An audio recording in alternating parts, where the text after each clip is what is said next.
네, 샬롬 반갑습니다. 우리 세대 통합이 저는 좋은 것 같아요. 어쨌든 본당이 꽉 차고 이게 아이들부터 우리 장년에 이르기까지 모든 세대가 함께 예배드리는 것이 참 귀하고 복된 것 같습니다. 특히 우리 중고등부 학생들이 오늘 특송을 했는데 너무 훌륭했어요. 왜냐하면 각자 마이크를 다 쥐어줬거든요. 근데 그거를 좀 못하겠어요, 싫어요라고 안 하고 그냥 하겠다고 이렇게 하고 기도를 시켜도 하고 성경 봉독도 하고 빼지 않습니다. 근데 이들이 처음부터 이러진 않았거든요. 참 힘든 시간이 있었지만 기다림을 통하여서 이들이 이렇게 변화되는 모습을 보니까 저도 기쁜데 하나님께서 얼마나 기쁘실까 이런 생각이 됩니다. 그래서 우리 중고등부 학생들 기특하다고 좀 응원하는 박수 한번 보내주시면 감사하겠습니다. 네, 오늘 말씀 누가복음 말씀인데요. 제목이 깨어서 기다리는 사람입니다. 다 함께 읽어볼까요? 깨어서 기다리는 사람, 큰 소리로 읽어보겠습니다. 시작. 네, 그래서 깨어서 기다리는 사람에 대해서 얘기할 건데요. 우리를 얘기하는 거죠. 우리는 기다려야 하는 사람입니다. 근데 그냥 기다리는 게 아니고 깨어서 기다려야 합니다.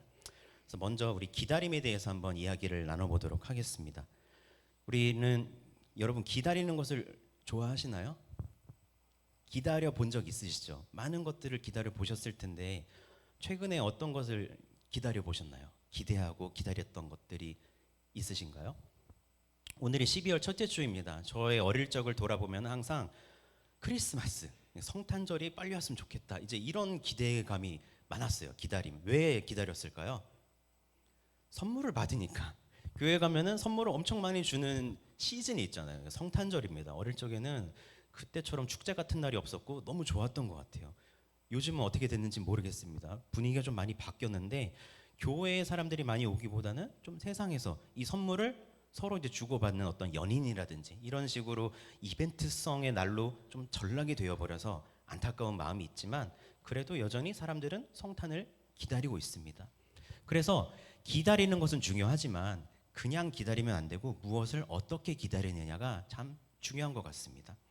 우리는 무엇을 기다리고 있나요? 여러분 택배 좋아하세요? 택배 기다림. 우리나라처럼 빠르게 택배가 오는 나라가 없습니다. 그래서 외국 사람들이 한국에 오면요 깜짝 놀래요. 당일 배송이 된다고? 이건 절대 있을 수가 없는 일입니다. 근데 우리나라는 어떻게 하다가 당일 배송까지 이르게 됐을까요? 못 기다려서 그런 거예요. 기다릴 수가 없습니다. 빨리빨리 왔으면 좋겠다, 빨리빨리 됐으면 좋겠다 하는 문화 때문에 당일 배송에 이르는 그런 날까지 오지 않았나 싶습니다. 그만큼 우리는 기다리는 것에 서툴지 모르겠어요. 기다리질 못합니다. 우리 과거에 우리 어르신들 어떤 기다림이 있으셨나요? 참 애틋한 기다림이 있었습니다. 우리 지금 이렇게 다들 가정을 이루시고 예쁜 이제 집안이 계시지만 본인이 혼자 계셨을 때 그 짝을 만나기 위해서 어떤 기다림이 있으셨나요? 편지를 쓰시고 답장이 오기를 몇 날 며칠을 기다렸던 날들이 있으시지 않았나요? 군대에 보내놓으면은 얘가 언제 오는지 기다려야만 했습니다. 연락하기가 쉽지 않으니까요.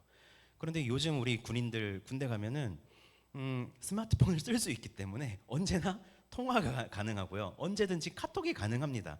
그래서 얘가 사실상 군대를 가긴 갔는데 집에 있을 때랑 별 차이가 없어요. 집에 있을 때 잘 못 보거든요. 카톡으로 이렇게 연락이 되니까 얘가 군대를 갔는지 해외를 놀러 갔는지 헷갈릴 정도입니다. 이런 식으로요. 과거에는 우리는 많은 기다림이 있었는데 요즘 세대에서 이제 그 기다림의 시간이 많이 줄어든 것을 볼 수 있습니다. 기다리는 게 힘들었다라는 거죠. 또 다른 기다림도 있습니다. 기다리고 싶어서 기다리는 건 아니에요. 네, 시험 시간이 다가오고 있어요. 이제 수능이 지난 지 얼마 안 됐죠. 우리 교회에서도 우리 고3 수험생이 있었는데 이 수능 날이 다가올수록 본인은 모르겠어요. 근데 주변 사람들이 더 궁금한 거예요. 잘 하고 있어? 라는 어떤 응원의 메시지를 줍니다.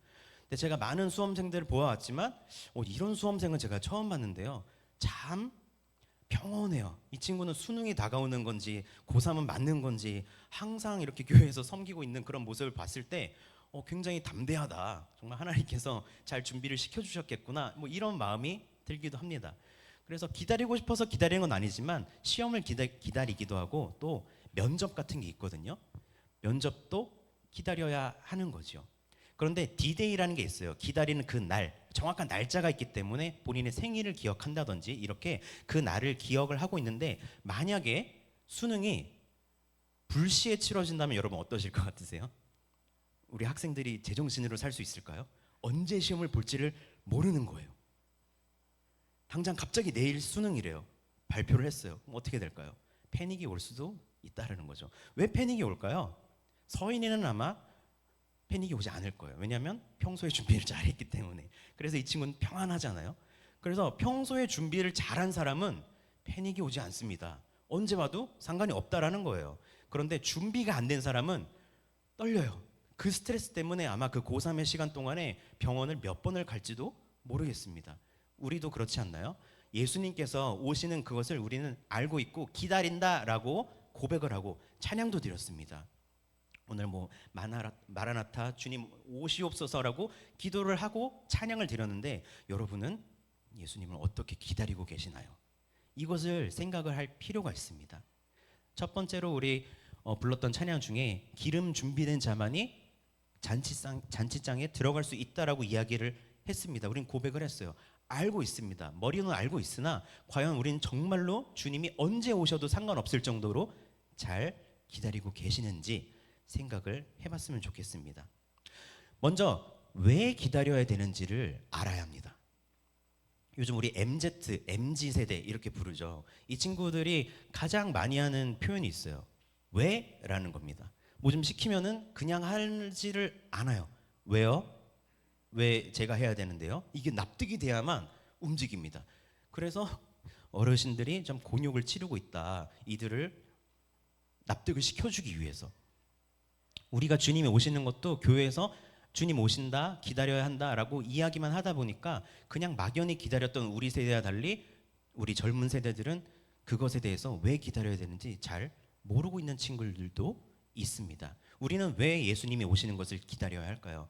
첫째는 예수님께서 말씀을 통해서 약속해 주셨기 때문입니다. 예수님께서 다시 오신다는 약속의 말씀이 이 성경에 아주 많이 나와 있어요. 한두 절이 아니라 굉장히 많은 곳에서 반복해서 우리에게 약속을 해주고 계십니다. 이것 또한 우리는 잘 알고 있는 거지만 오늘 제가 말씀드리고 싶은 기다림의 이유는 두 번째에 있습니다. 예수님께서 우리를 먼저 기다려 주셨기 때문입니다. 우리가 예수님을 기다려야 하는 이유입니다. 우리가 우리 자녀 세대들을 볼 때 아까 이 친구들이 변화된다라는 말씀을 드렸어요. 그것은 기다림을 통해서 일어난 겁니다. 그래서 그렇게 변화가 되면 우리는 이런 얘기를 합니다. 다 컸네, 다 컸어. 내지는 철들었네. 이제는 시집 장가 가도 되겠다. 뭐 이런 표현들이 있습니다. 무슨 뜻이죠? 잘 컸구나.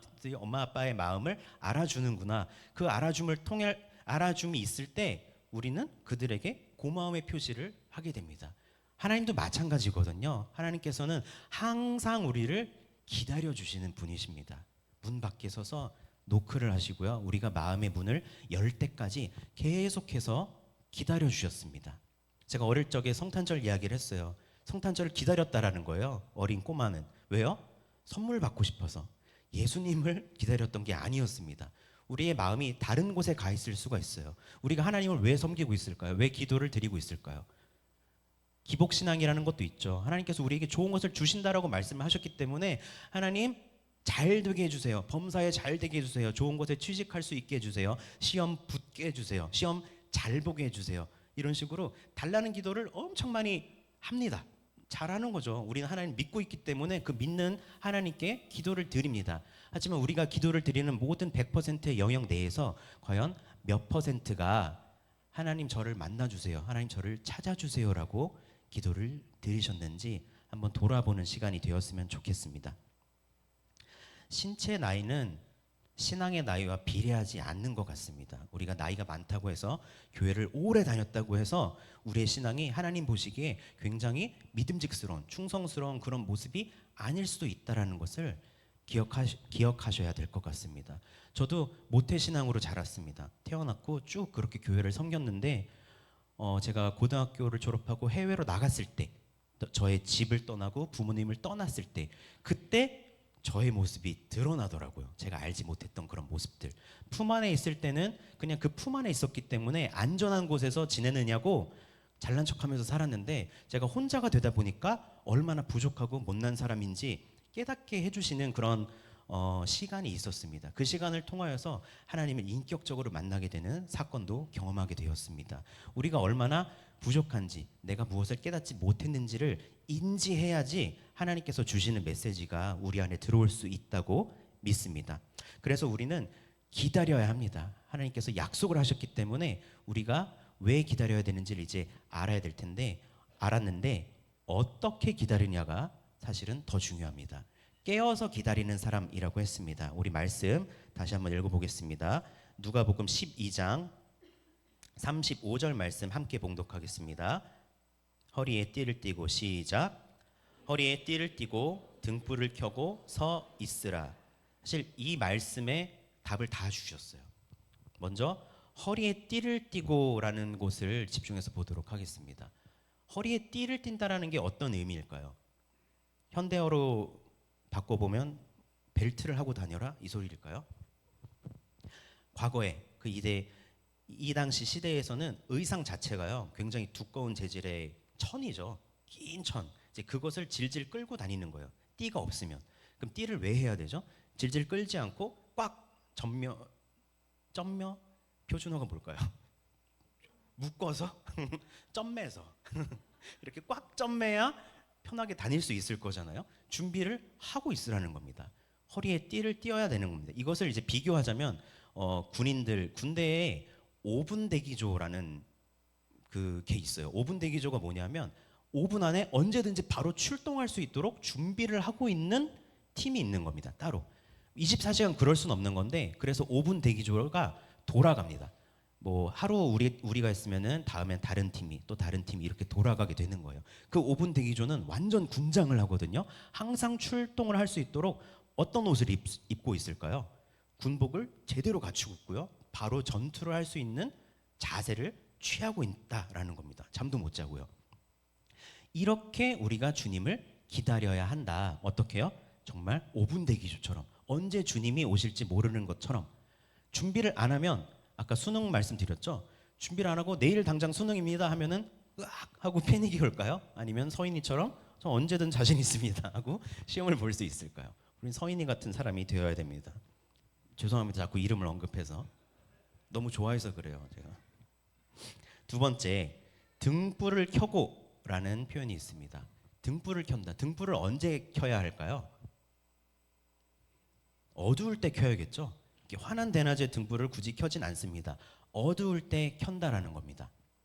어둠 가운데 있을 때도 이제 어두우니까 좀 자고 내일 기다리지 뭐. 나의 선택적으로 하나님을 기다려서는 안 된다라는 것입니다. 낮이나 밤이나 우리는 언제든지 간에 하나님을 깨어서 기다려야 한다라는 말씀입니다. 그리고 서 있으라고 얘기를 했어요. 등불까지 켜놓고요. 이렇게 걸터 앉아서 다리 꼬고 이렇게 기다려야 할까요? 아니면은 믿음직스럽고 듬직하게 딱 서갖고 하나님을 기다려야 할까요? 항상 서 있어야 된다. 자세를 이야기하는 겁니다. 제가 처음 알바를 했을 때 다양한 알바를 했었는데 스시집에서 알바를 한 적이 있었어요. 근데 손님이 없으니까 그냥 앉아갖고 신문을 보고 있었어요. 그러니까 그 주인 누나가 이렇게 딱 보더니 저한테 정말 아주 그 아름다운 표정으로 뭐하니? 이렇게 얘기를 하더라고요. 뭐 하는 거야? 그때 깜짝 놀랐어요. 그냥 이렇게 앉아 있으면 안 되는 거구나 해서 그때부터요 계속 앞치마 딱 두르고 웨이터로서 손님이 오는 그 문을 바라보며 이렇게 기다렸던 적이 있습니다. 그렇게 열심히 했더니 손님들이 너무 좋아해 주셔갖고 팁을 많이 받았습니다. 그래서 팁으로 먹고 살았던 시절도 있었는데, 그런 것처럼 사인이 올 때가 있어요. 우리가 항상 서 있을 수가 사실은 없습니다. 거의 불가능하다고 볼 수 있죠. 그런데 우리 주인 누님처럼 뭐하니? 라고 메시지가 들어왔을 때 아차 하고 깨닫는 사람은 복이 있는 겁니다. 근데 그때도 깨닫지 못하면은 이렇게 하는 거죠. 왜요? 왜 지금 손님 없는데 왜 서 있어야 돼요? 전 납득이 안 되는데요? 라고 이야기를 하는, 요즘 친구들을 경험해 보셨다면은 그게 확 와두실 수가 있는 건데, 그냥 순종하는 법이 좀 없어요. 하나님께서는 어떤 사람을 더 충성스럽다고 여기실까요? 사실 하나님은 이 성경 말씀을 통해서 납득할 수 있는 모든 것은 다 주셨어요. 우리가 더 물을 것도 없습니다. 우리가 찾기만 하면요, 그 이유는 너무나 타당해요. 반드시 그렇게 해야 됩니다. 그럼에도 불구하고 우리는 서 있지를 못합니다. 누워 있게 되는 거고요. 누워서 스마트폰만 보면서 허송세월하는 시간을 보냅니다. 그것은 비단 우리 이제 어린 세대만의 이야기는 아닐 것 같아요. 공감을 하시나요? 우리도 이제 스마트폰 쓰는 거 다 아시죠? 어떻게 하면 유튜브 볼 수 있는지 다 아시죠? 그렇게 노출이 되다 보니까 어떻게 되나요? 과거에 지하철을 타면은 우리 어르신들은 항상 책을 보셨어요. 책. 아무도 요즘은 책을 보지 않습니다. 어르신들도 방송 보시고 심지어는 본인이 방송을 하세요. 그렇게 되는 시대가 많이 바뀌었습니다. 그래서 어떤 시대가 됐냐면 가족이 다 함께 앉아서 TV를 못 보는 세대가 돼버렸어요.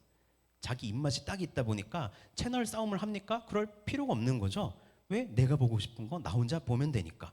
그래서 문득 이런 생각이 들더라고요. 아, 과거에는 이 주일이죠. 주일 저녁이 되면 개그 콘서트 틀어놓고 가족이 보고 개콘 끝나면 아, 월요일이 오는구나 이랬던 시절이 있었는데 요즘은 그렇지가 못하죠. 혼자만의 나를 채울 수 있는 나한테 어떤 재미를 줄 수 있는 요소가 이 세상에 너무나 많다는 것을 이제 그 맛을 알아버린 거죠. 모든 세대가.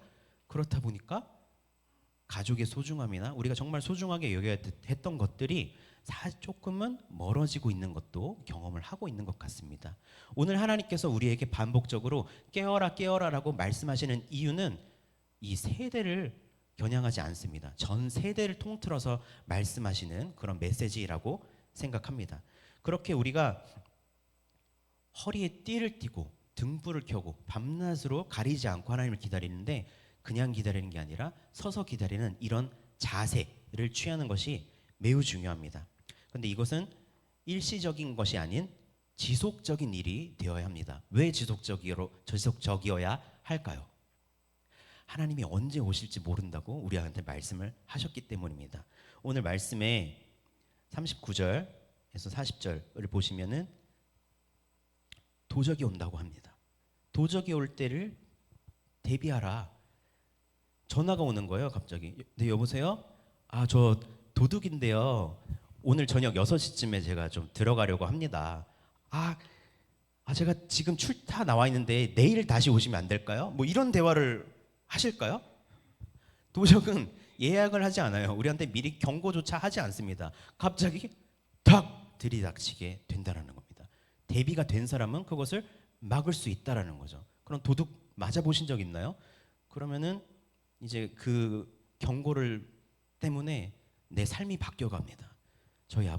우리 아버지 얘기를 하고 싶지는 않았지만 아무튼 이렇게 한번 도둑을 한번 당하시고 나서 그거에 대해서 너무나 민감하시기 때문에 귀가 예민해지셨어요. 뭐 하나 바스락거리면은 누가 또 들어온 거 아닌가 막 이렇게 성격까지 바뀌어가는 정도인데 그 정도로 우리는 무엇에 예민해야 될까요? 하나님이 언제 오실지 모르지만 그래도 계속해서 깨어서 기도하라는 메시지를 주십니다. 마냥 기다리라고 하는 건 또 아니실 거예요. 그러면 너무 심심하고 재미없지 않겠어요? 하나님께서는 우리에게 기도할 수 있도록 또 메시지를 주시고요. 우리가 중보할 수 있도록 또 메시지를 주십니다. 그리고 무엇보다 사랑하면서 기다릴 수 있도록 메시지를 주십니다. 오늘 주인을 맞이할 준비에 대해서 얘기를 하고 있는데 12장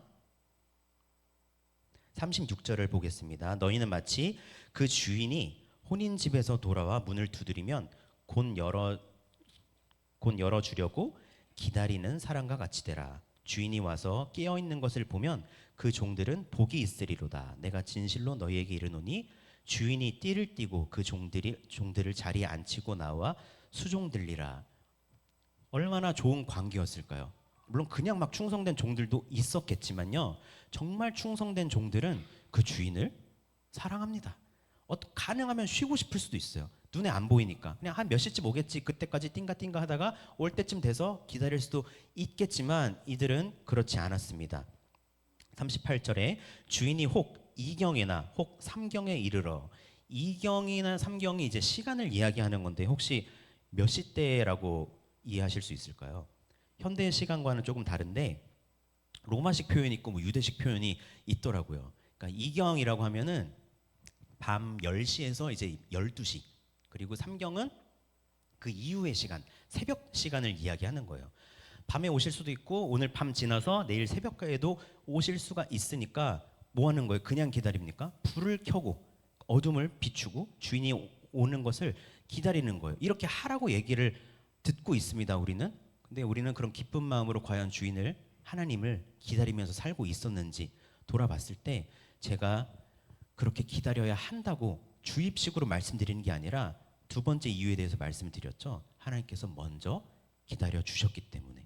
우리가 어떤 예를 통해서 그 기다림을 느낄 수 있을까요? 우리 탕자의 비유 이야기 기억하시죠? 우리 탕자 아들이 밖에 나가서 허랑방탕하게 살다가 돌아왔는데 아버지께서 가락지를 끼워주시고 새 옷을 입히고 안아주십니다. 또 이런 아름다운 스토리에서 저에게 개인적으로 매우 감동적인 포인트는 뭐였었냐면은 아직도 거리가 먼데라는 구절이 있어요. 거리가 멀다라는 거예요. 저 멀리 산등성이에서 아들의 실루엣이 살짝 보일 때라는 거죠. 그때 가서 안아주었다. 이게 왜 감동일까요? 종들을 시켜서요. 야, 너네 믿음이 있으니까 아들은 꼭 돌아올 거야. 이 믿음이 있어서 아들 올 거니까 가서 쭉 보고 있다가 나한테 얘기해. 이렇게 된 게 아니었죠. 아버지 스스로 본인이 아들의 모습을 뻔데도 그 실루엣을 보고 내 아들이다 라고 바로 알아챌 정도로 사랑하는 마음과 그리고 기다리는 마음이 있었기 때문에 거리가 먼데 등장하자마자 아빠가 달려가서 안아주었다라는 겁니다. 하나님께서는 우리를 그렇게 사랑하십니다. 우리를 죽게 두시지 않으세요. 그렇게 버려두지 않으십니다. 여러분 다시 한번 돌아보세요. 우리의 삶을 돌아보았을 때 분명히 아주 그냥 복되고 좋은 일들만 있던 것은 아니었을 거예요. 험난한 날들도 있었고요. 상처도 있었고 사고도 있었고요. 세상 사람들이 봤을 때 정말 저주받았다라고 이야기할 정도로 정말 그렇게 안 좋은 일들을 갖고 있던 사람도 있을지 모르겠습니다. 하지만 우리는 지금 이 자리에서 하나님을 찬양하기 위해서 앉아 있습니다. 왜요? 하나님께서 그때 나를 보호해 주셨기 때문에, 나를 안아 주셨고 그때 나를 치유해 주셨기 때문에 우리는 이 자리에 있을 수 있는 겁니다. 그 사랑을 우리가 기억한다면 깨어서 기다리는 것이 명령을 받아서가 아니라 주님 제가 그렇게 하겠습니다. 내가 먼저 고백할 수 있는 그런 기도가 되어야 한다고 생각합니다. 여러분 우리가 성탄절을 앞두고 있습니다. 이제 대림절이라고 하죠. 그래서 막연하게 이제 그냥 성탄 오니까 성극하고 뭐하고 내년엔 또 뭐하지? 이렇게 긴장감 없는 생일이 아니에요. 예수님께서 이 땅에 오신 이유에 대해서 다시 한번 기억하고 그것을 정말 소중하게 생각하는 마음으로 준비할 때 하나님의 더 의미가 있지 않을까요?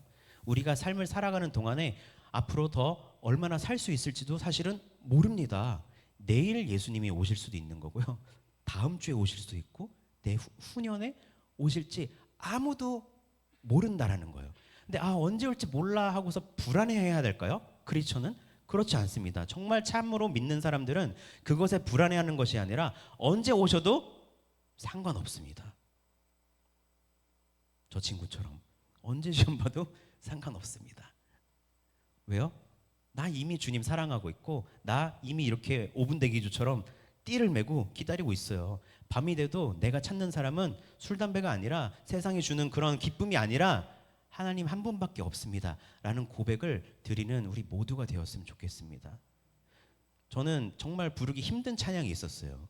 그 복음성가 중에 주님 한 분만으로 나는 만족해 이런 찬양이 있는데 어느 순간에 그 찬양을 못 부르겠는 거예요. 주님 한 분만으로 만족이 안 되니까.